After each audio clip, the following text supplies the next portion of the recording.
ఎదుర్కొని కోర్టు నుంచి పునీతంగా బయటకు వస్తాను అని చెప్పాలి. కానీ పోలీస్ ఇన్వెస్టిగేషన్లోని అధికారులను అడ్డం పెట్టుకుని కేసులు తీసేసేటటువంటి కార్యక్రమం చేస్తున్నారంటే ఇది నిజంగా ఈ ప్రజాస్వామ్య దేశంలో ఎంత ఘోరంగా చంద్రబాబు నాయుడు గారు ప్రవర్తిస్తున్నారో ప్రజలు అర్థం చేసుకోవాలి, మేధావులు అర్థం చేసుకోవాలని కూడా ఈ సందర్భంగా నేను మనవి చేస్తున్నాను.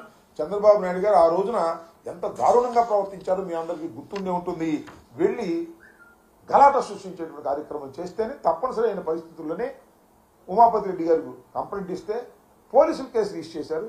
అదే పోలీసుల చేత కేసు విత్డ్రా చేయించుకునేటటువంటి దౌర్భాగ్యమైన పరిస్థితికి చంద్రబాబు నాయుడు గారు రావడం చాలా దురదృష్టకరం. దీన్ని మేము తీవ్రంగా ఖండిస్తున్నాం. ఇప్పటికైనా చంద్రబాబు నాయుడు గారు తనని కోర్టులో నిరూపించుకొని బయటికి రావాలి.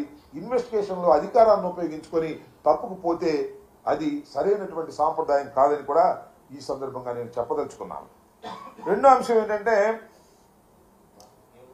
రాష్ట్రంలో ఒక చాలా చిత్రమైనటువంటి పరిస్థితి వచ్చింది. చంద్రబాబు నాయుడు గారు వచ్చిన తర్వాత అన్ని సిండికేట్లు ఇవాళ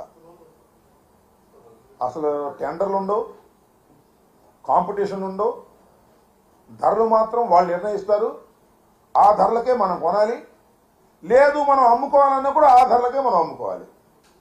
ఇలాంటి ఒక కొత్త పద్ధతిని చంద్రబాబు నాయుడు గారు తీసుకొచ్చారు. సరే, అది ఆయనకి పాత పద్ధతులు ఇంతవరకు 2014 to 19 వరకు చేసినప్పుడు కూడా ఇదే పద్ధతిలో ఆయన చేశారు.